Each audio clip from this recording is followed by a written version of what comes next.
Bismillahirrahmanirrahim.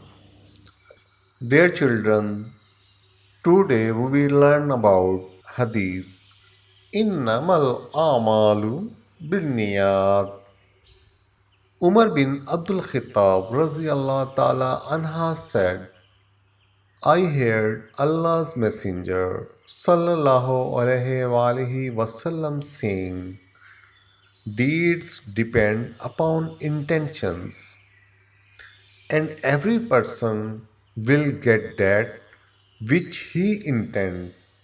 So whoever migrates for worldly benefits or for a woman to marry, his immigrations will be for that which he migrated to. The narrator Umar ibn al-Khattab.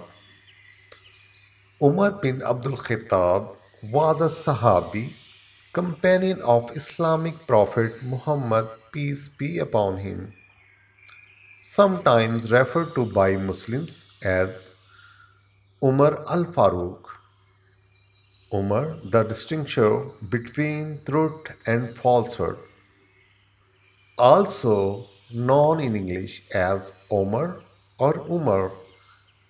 He was from Bani Adi, clan of Quraysh tribe. He became the second caliph.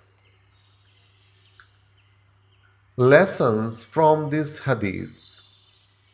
Allah judges our deeds based on our intentions. Our deeds are rewarded according to our intentions.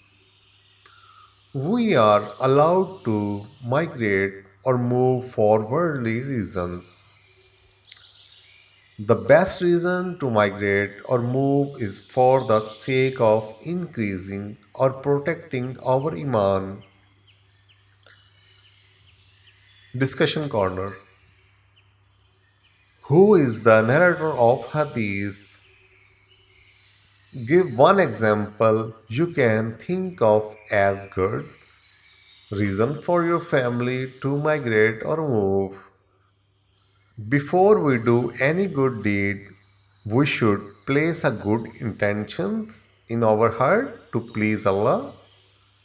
True or false?